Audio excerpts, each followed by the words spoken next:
And it looks like we have a chat already here. Two chats. Good morning. Good morning, everyone. Looks like Gwen is either going to sign off and come back, or she's already back.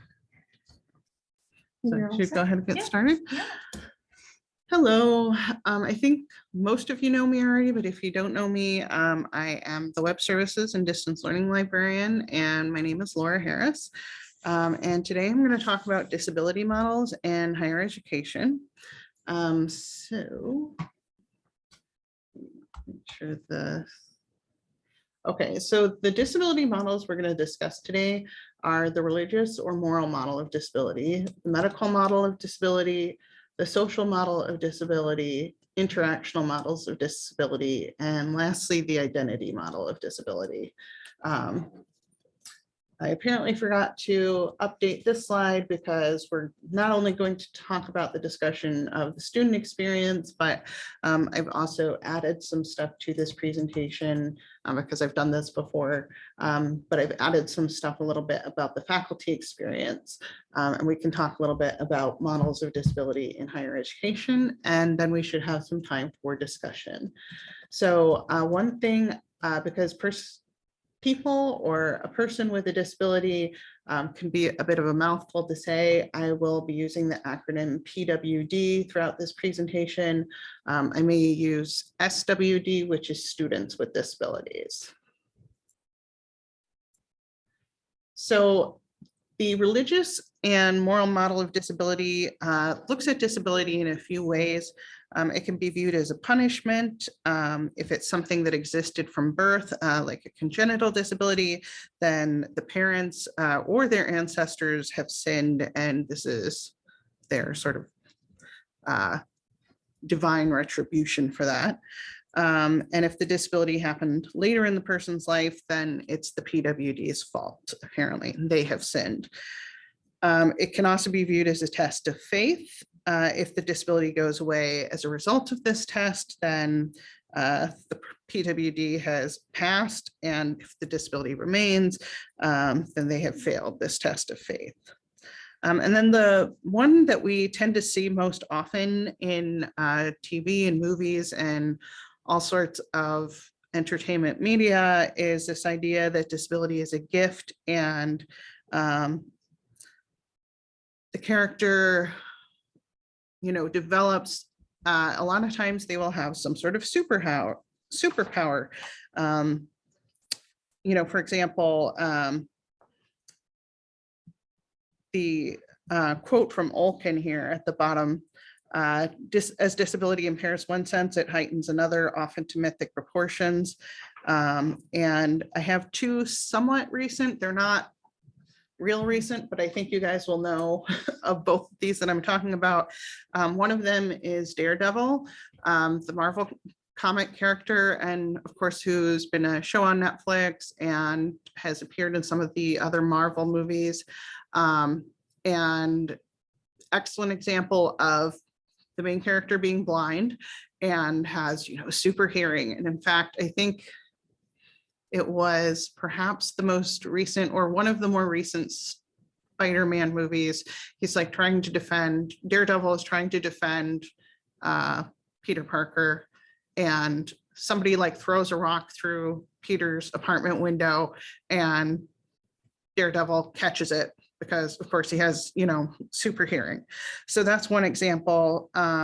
Bran Stark from Game of Thrones. I haven't actually watched Game of Thrones, but as I understand it, he got pushed out a window and is paraplegic. And after he became paraplegic is when he became all sort of psychic and everything. So those are just two pretty, not, like I said, they're not real current, but the only reason I didn't mention more recent stuff is because I wasn't sure. I didn't know these and I wasn't sure if you guys would know those references. But if you look on the TV tropes wiki, there is a long list in terms of, you know, movies, literature, all sorts of mentions of this. So that's what we see primarily in entertainment. What we see in sort of the The real world primarily is the medical and biomedical model of disability. That began to emerge in the mid 19th century. It's really construed as a personal problem that requires a solution. You know, it's something to be fixed. And this is the predominant view of disability in the US. Most of the disability laws and practices we have are based on this idea of, you know, disability, we got to give you accommodations, we got to make things better, or we got to fix it for you, but that's it. And there are a lot of weaknesses to this model. First of all, it implies disabled bodies are inferior to able bodies. It implies disabilities can be neatly defined and measured. And as someone who has been diagnosed with various chronic illnesses in my lifetime, they're not always neatly defined and measured. It's like, okay, we think you have this because we know you don't have these other things. So it can really be, and of course, one person's experience of a chronic illness or a disability may be completely different from someone else's. So it also implies disabilities are rare, and that is, to me, one of the biggest weaknesses of this model.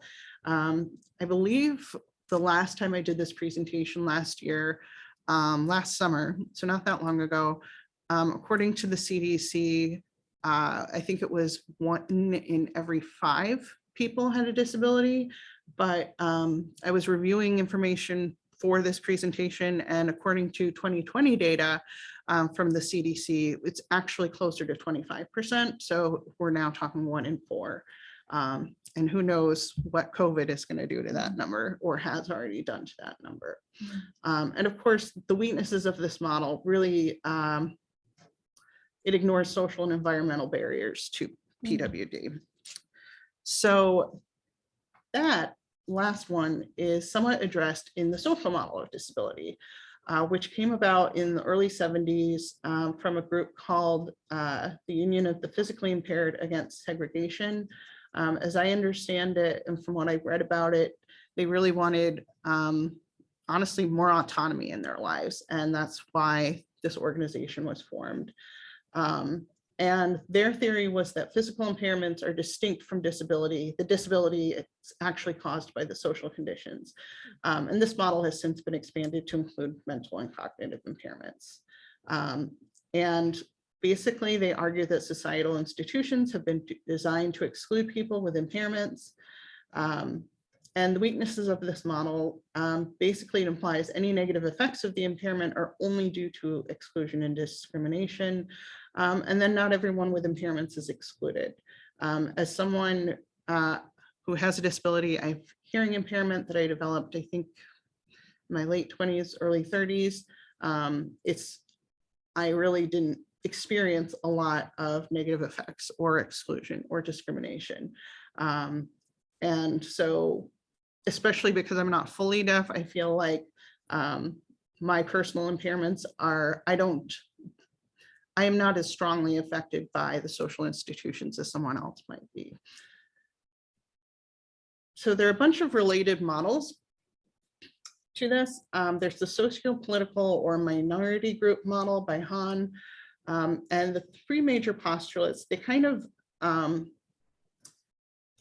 as I was reading this, I think it's almost like a loop. We have negative perceptions of people with disabilities, and that shapes policy, and then policy shapes all the aspects of the environment. So basically what it's saying is that these negative views are then, it's not just somebody having a prejudice, it's something that is affecting policy and then affecting the lives of people with disabilities.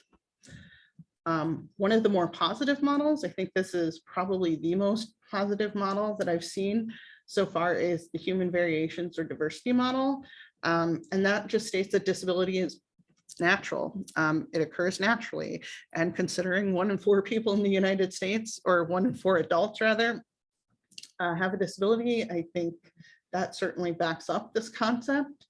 And it's kind of hopeful. I might even say a little bit naive, but then this was written in 1997. But that social institutions may not currently have the ability to respond to this variability, but everybody has the potential. They may have the potential, but I'm not sure they have the willingness. There's the human rights model that also sort of builds on that, this idea that disability is a natural part of the spectrum of humanity, and that everybody with disabilities should have the same human rights as everybody else, which seems like a no-brainer, but not that old of a theory, which is kind of frustrating that, you know, something that was developed so recently is saying something that I think should be obvious to everyone. Mhm. Then we have the interactional models of disability, and the functional model that looks at the interaction between the individual, the disability, and the functions of the individual. There's a really interesting story that is in the references, and I will share the URL to these slides with Jessica and John after, so that people can look this up. I have a very extensive bibliography at the end of this presentation, but there's an article by ROM, that's ROMM, that was written for The Atlantic, and it describes this community in a very small town in Martha's Vineyard. And Martha's Vineyard is an island, and this particular town, I guess, was on the coast, and because of environmental features, kind of cut off from the rest of the island a little bit. And they had somebody who came over from England who was congenitally deaf, and as a result, you know, of people, it being a small town, a lot of this person's ancestors ended up congenitally deaf. And they actually developed their own sign language in this town. And almost everybody knew it because there was such a high percentage of people who were deaf in the community. And so this is a really good example of the functional model, because the functions of the individual aren't being limited by the community in this case. Unfortunately, I guess this community was most active from 1650 to 1900s, so it's not really in existence anymore, but very interesting article, and I would definitely encourage you to read it. So the environmental model looks at the interaction between the individual, the disability, their functions, and the environment. And I guess this one would actually be a better example. Chilmark would actually be a better example of this model, of the environmental model, because the environment is more welcoming to these deaf people there, or were. These models are more subjective. They recognize that people's experiences of their disabilities are different, that their needs and their activities are going to be different. You know, just because I'm hearing impaired and embroidered does not mean that every hearing impaired person also embroiders. So it is a very subjective thing. The weaknesses of this model, the primary one is that disability is still seen as a drawback. And that is probably a drawback of most of the models of disability. So we have the International Classification of Functioning, Disability, and Health, which is also called the biopsychosocial model. It was developed by the World Health Organization, and they're really looking at sort of this functional from different angles. So there is the functioning at the level of the body, the functioning at the level of the individual. And again, this is sort of the subjective experience. But then there's their participation in society. And just from my own observations of honestly following people on social media and looking at first-person accounts of people with disabilities, this one I think is particularly notable. I remember watching, I think it was like a TikTok video or something of someone whose wheelchair had been basically ruined because of mishandling from an airline. And this person not having access to a wheelchair really made it difficult for them to get out and be independent. So I think this is a very important aspect of this model.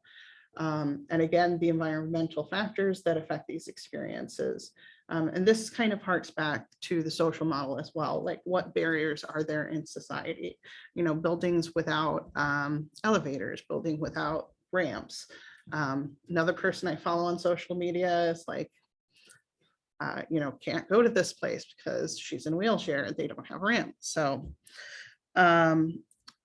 the last model that I want to talk about is the identity or cultural affiliation model.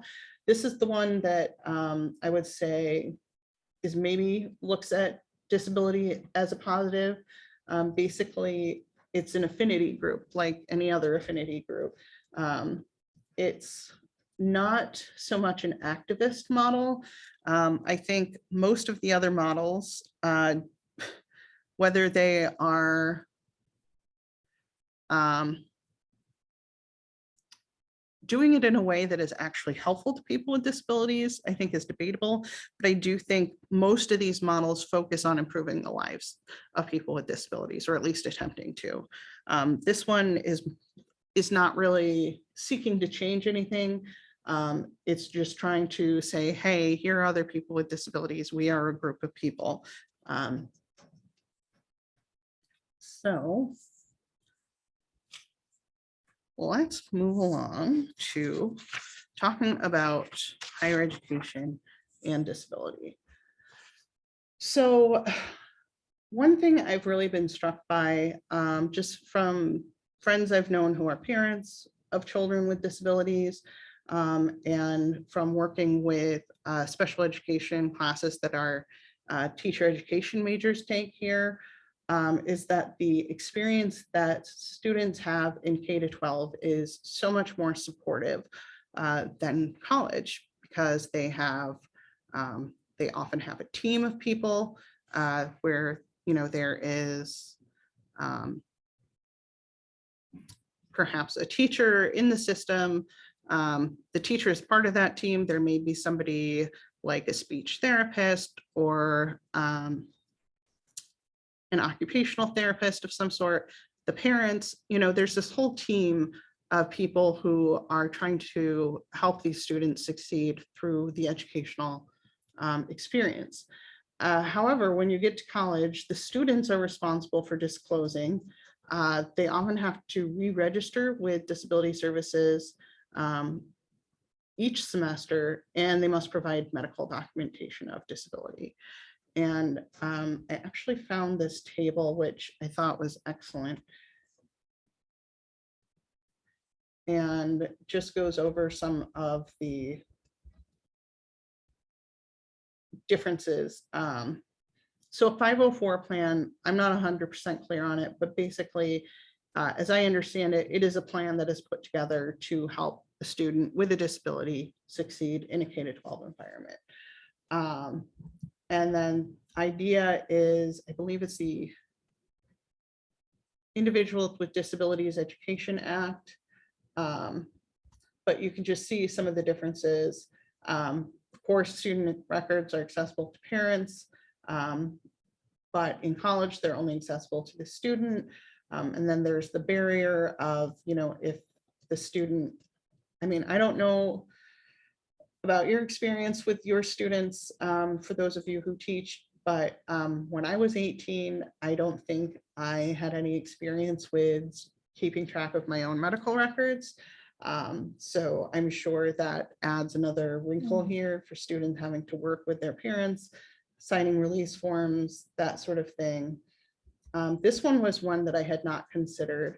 As you know, some disabilities and some experiences of trauma, etc., they can cause behavioral problems. But when you get to college, there's a student code of conduct, and that usually, at least from what I've seen, does not ever account for students with disabilities and how they may have behavior problems and how those can be accommodated. Let's see. This one I had also not thought about, but you know, there are often special education classes, or there's an effort made to integrate students with disabilities and incorporate that into the curriculum. But again, when you get to academia, it's just everybody is cookie cutter and has the same curriculum. So these are really just some very interesting, in my opinion, differences. So it's really, students aren't prepared for this when they get to college to deal with these differences.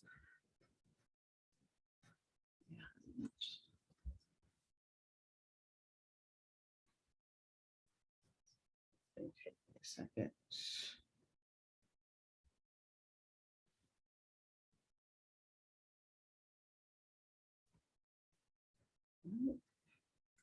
Tab next to Yeah, I think you're right.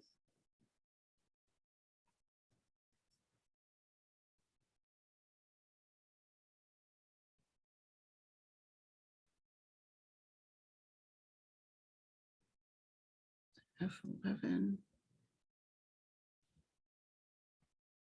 Okay. This isn't exactly what it looked like. Oop. So the experience, jumping from there to the experience of faculty and staff with disabilities, just the pipeline to academia can present challenges. I myself have not had a PhD, but I have obviously known a lot of people who go through a PhD, and it is, tell me if I'm wrong, please, for those of you who have one, but it is, from what I understand, a very, very strenuous thing that takes up a good chunk of your life when you are working on it. One of the things mentioned in the Burke article is how someone had to spend, I think she said, a third or a half of her graduate assistant stipend on medical care, which obviously, if you are spending half of it on medical care, the rest of your necessities may be difficult to afford. There are often no specific guidelines or resources for faculty and staff. A lot of the information you will see for faculty, and this is even when I Googled like support for disabled faculty in Google, it's like, here's some stuff about how you as a faculty member can support students with disabilities, which is important. I definitely believe that is important, but you know, there are a lot of faculty and staff with disabilities too, and it's really not clear what's available to us in terms of accommodations. So the medical model is definitely very much present in higher education.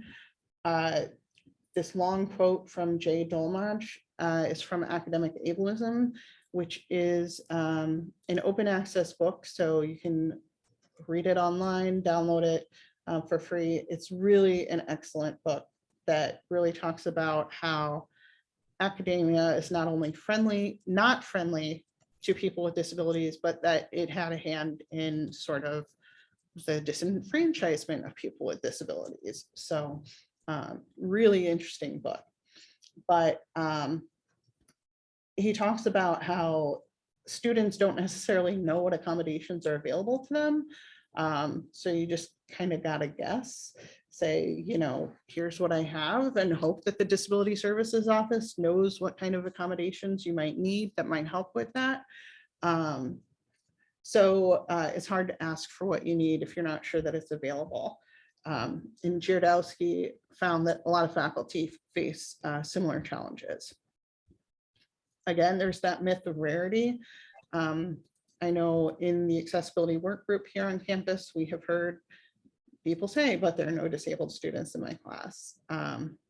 And unfortunately, I keep checking, they do not have any more recent statistics than 2015, 2016. But at that point, 1 in 5 undergrads reported having a disability. And as we know, the CDC says 1 in 4 adults roughly has at least one disability. So my guess is that the 19.4 has gone up in recent years. So you're thinking 1 in 5, you know, if the average class size is 19, then that's what, 4 people? I did not major in math, but still that assumes, you know, simple math says that it's likely that there's going to be at least 1 student, probably multiple students in your class with a disability. Kat McFarlane has written a lot about getting documentation and how that can be a huge burden for students. And actually, John and Rebecca did a podcast with Kat McFarlane, I believe last year. So you can also check that out. If we think about it from the view of the social model, basically, again, we're sort of looking at the barriers here. It can be very difficult for disabled people to become faculty members in the first place, and then to succeed as faculty members. The Burke article I read talked about, or it quoted a professor from Yale who either had a visual disability or was blind. And once he stopped disclosing that on his applications, he said he got a lot more interviews and offers. There's, as we already talked about, there's really a lot of obfuscation regarding what accommodations for faculty and staff are available. Again, I have no idea what accommodations are available for me as a person with disabilities. Generally, I believe what we're told here is to contact HR if we need an accommodation, and I think that's fairly common. There are not a lot of places that really talk about, hey, here's what's available to you. And then if you think about typical tenure requirements, these can be challenging for people with specific disabilities. Publication in particular, the Payne article has an interview with a woman, I think with some orthopedic injury or impairment in one of her arms. And she was talking about how she had all these interviews for studies she was working on and needed to get those transcribed because she could not do it herself because of her disability, and not being able to figure out how to get that as a faculty member or as a staff member. And then when you think about things like dyslexia might make that difficult. Anyone with like a chronic fatigue, people with an emotional disturbance or mental health problems may have issues with service, networking, conferences, various things like that. So we don't make the process easy for people with disabilities to get through. The unfavorable attitudes that Han talked about in the minority group model, students know this. Many students choose not to disclose their disability. There's been a lot of research on that. The Newman et al., I believe, was a government study. That's a longitudinal study. And many students chose not to disclose, or may have disclosed at the beginning and did not go back to seek accommodations again. And some of the reasons why they choose not to disclose are avoiding those negative interactions or responses, whether it's from their professors or classmates. And unfortunately, I've read about students who work with disability services, get an accommodation, and the professor is like, nope, I know better than you, not going to give you that accommodation. So there can be a lot of struggle within the classroom for students. And then the interactional models aren't really commonly found in academia. We tend to focus primarily on the academic accommodation. But I thought this was a really insightful question from a medical student. And he said, you can have someone help you get to class, but if you can't get your groceries, how can you stay in school? So, we are really looking at only that one function and not the other functions that our students need to fulfill as individuals in the social environment, and how we can support those as well. I'm sorry, my mouth is a little bit dry from talking. This concept of ableist exceptionalism I first learned about it from Dolmaj, but he quoted Tremaine. But it's this phenomenon whereby your values, beliefs, principles, and so on that you hold in one domain of political consciousness are not transferred over to disability and ableism. And so you can be very in favor of, race issues, socioeconomic issues, but you're not willing to sort of extend that grace to people with disabilities. And some of the language that Dolmaj mentions, even like moron and idiot, and I know I've used those terms, but I really stop and think now when I'm talking about intelligence, because so many of the words we have for people who may not be intelligent are really negative. And Sheaf et al. Found that less than a quarter of campus diversity statements actually explicitly included disability. So it's like, yeah, let's think about all these things, but oops, let's not include disability there. So that is pretty much everything I have for you guys. Usually folks have questions or thoughts to share, but if these are just also some questions I put together if you want something to sort of spark your thinking. So I do see there are a lot of chats, and I should have checked those earlier. So let me look at those. Eve says, it never ceases to amaze me to hear about professors who are jerks about this. Yeah. Casey linked to the academic ableism book. Let's see. So Linda says she's heard pluses and minuses from students she's had regarding high school immersion with abled students, and that immersion isn't necessarily positive. And that's from the experience of the students with disabilities.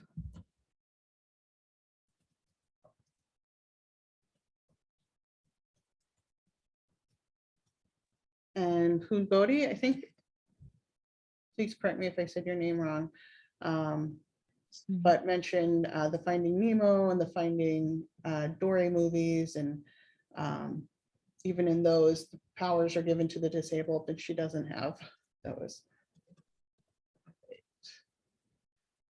And Linda, I see you have your hand raised. Go ahead. Yes, first I want to thank you for this presentation because it gives me a lot to think about and work on. I felt like I'm African American, and with the whole diversity and inclusion initiative, for me, it was too sensitive really to talk about the race thing, especially with the past 4 years. It's like I'm still working through some things on myself with that. But I looked at myself and I says, well, this is diversity and inclusion. Who am I shutting out? Who am I not seeing in all of this? And I immediately focused on disability. And so I've been reading a lot about it. I found some great resources. The poet Sheila Black, actually, when you mentioned something in this presentation, she has a poem that's called What You Mourn. And she's a poet that is disabled. She has a physical disability. I think she is she's missing, I think she's an amputee or something. And she wrote a poem about a doctor saying, oh, well, this is wonderful. I'm going to give you a prosthesis so you'll be able to walk, or give you a surgery so you'll be able to walk down the aisle on your wedding day. And that was not her focus. She's like, I don't care about walking down the aisle on my wedding day. I move around the world as I move around the world. I'm fine with that. So there's things that the idea of disability being a very individual thing with how you deal with it, with how you live in your body, I think is something really important to consider, because while we want to look at people with disabilities as a group so we can address things regarding policy or whatever, we also have to look at them as individuals, because not every experience is the same. And disability covers a wide range of things as well, being disabled in many different ways. So cognitively, physically, etc. So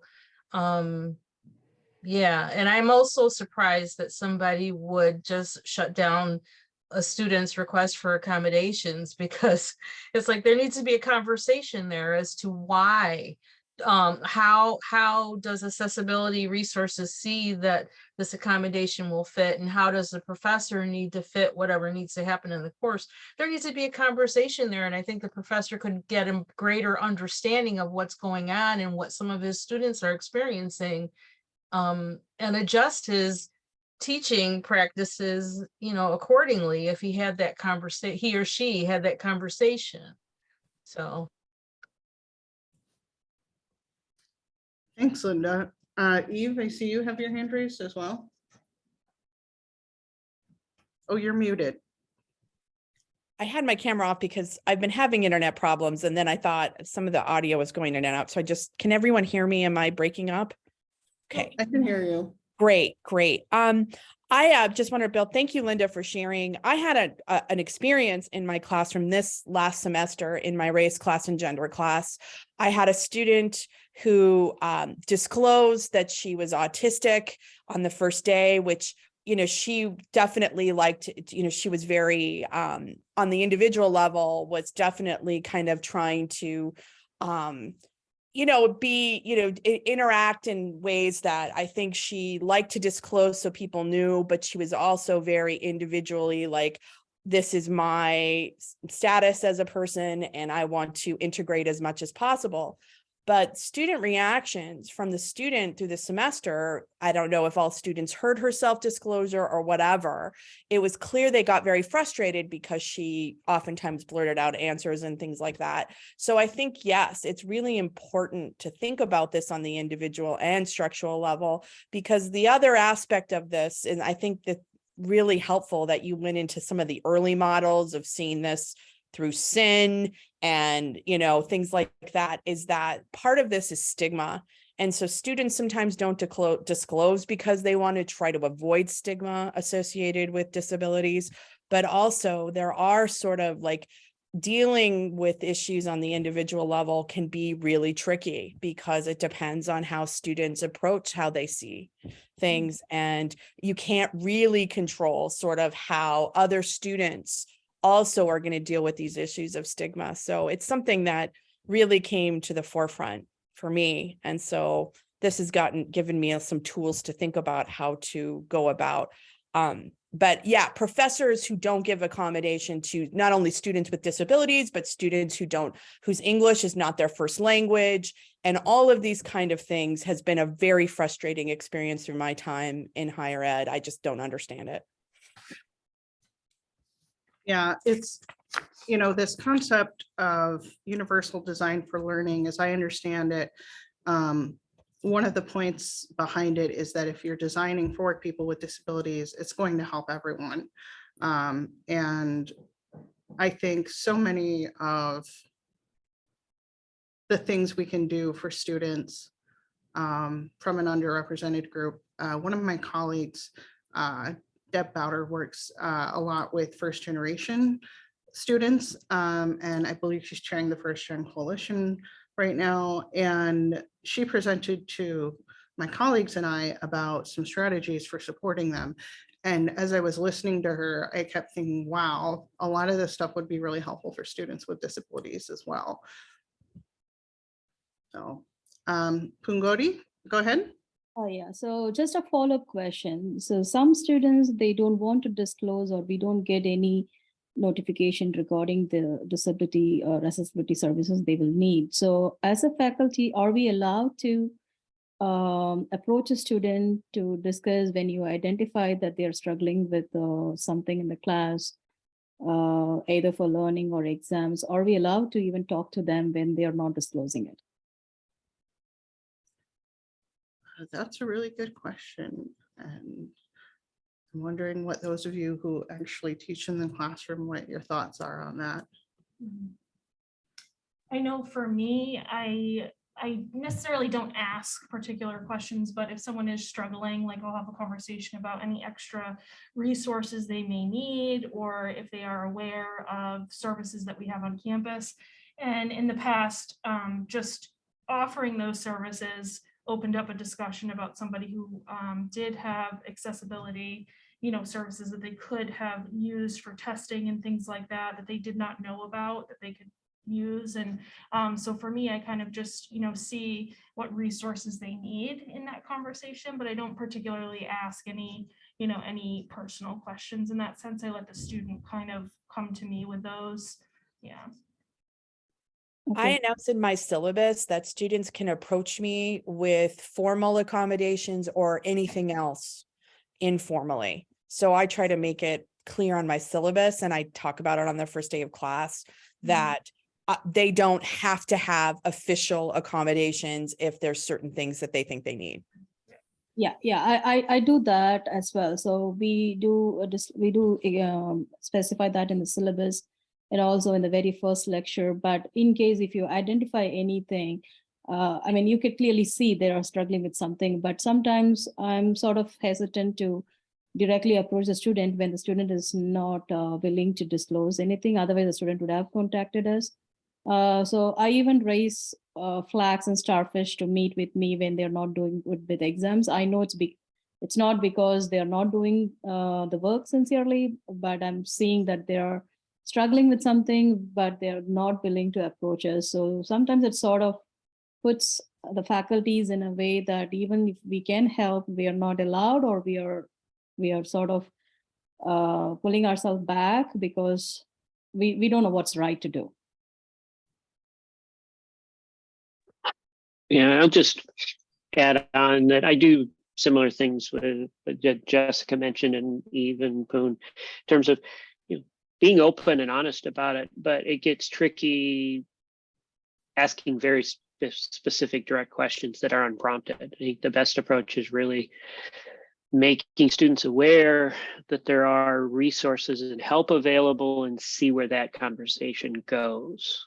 I put in the chat that Michael Chanis is going to give a talk on Tuesday afternoon, titled Accessibility for the Inaccessible. And it's a big part of it's going to be related to your courses and your course materials. Making things and making the course accessible means that even if a student doesn't have an accommodation or hasn't officially documented some things, it can be a benefit to them. And one of the things that I've been doing at the start of classes, the start of the semester, is making students aware of some of the alternate format that you can get out of Brightspace with Ally. That an accessible document means that their screen readers can have it read to them, whether it's when they're commuting, whether they're walking across campus in their headphones, or I don't address it in terms of an accommodation. I just address it in terms of these things are available, and whether you really think you need it or not, you might want to try it. Yeah, and I think that goes back to the idea of, if we're creating and developing things with people with disabilities in mind, we're often improving the overall experience for everyone. I know Rebecca Muscher has, I can't remember which class it is, but she has her students turn on an accessibility function of their choice, or she's done this in the past on their mobile phone. And a lot of them keep it turned on because they find it so helpful. And frankly, a lot of developments, Siri, for example, on iPhones and stuff, as I understand, was originally developed for people with visual impairments. And now we all, maybe other people don't like Siri as much as I do, but we benefit from that, those of us who don't have visual impairments. So, and like Casey's saying, maybe we have like a commuter student who's like working 2 jobs, or a student teacher who has to drive down to DeWitt or something, and maybe they don't have time to read something, but they have time to listen to something in the car. So I think that approach that Casey's described of just saying, hey, this is available, is going to help people with disabilities, but also other students. So. Cody? ahead. So with the accessibility services, other than the testing services they offer, could you just briefly specify like the other things we could get as a faculty to help a student? From the accessibility services, what other things we could get to help a student? I would say even, mental health wise, counseling services, things like that too, on campus as well. Those types of resources. Trying to think of- Do they offer tutoring services specifically for disabled students? Because I don't see those information on the site. Are you saying counseling services? Do they have particular? Yeah, that's for all students, yes, yeah. Yeah, and I think especially with the pandemic, I keep hearing and like reading things on the Chronicle of Higher Education and so on about how students are disengaged. And I see comments even in the Oswego Professors Facebook group about that. And I think it's just a time, mental health wise, where a lot of people are struggling. So I think especially mentioning the mental health services, I think is a benefit, would be something.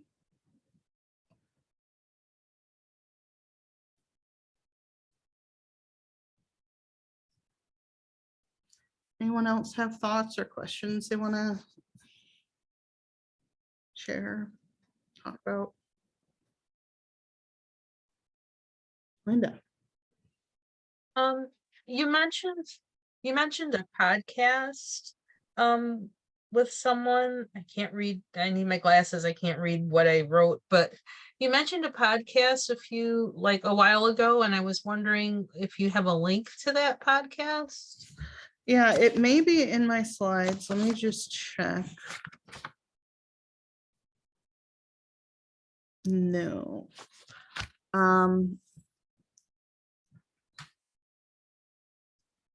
Linda, if you want, I can send you the link, or I can send it to Jessica, and she can like distribute it Yeah. with, We can do that.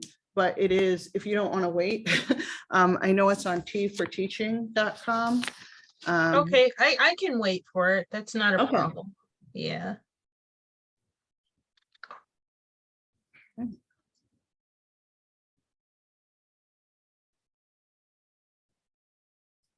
I think we're coming up on time anyway, right? Yep. Well, thank you everyone for coming, and thank you for the very interesting discussion. I love doing this session because I always feel like we have interesting discussions. So thank you for coming. Thank you.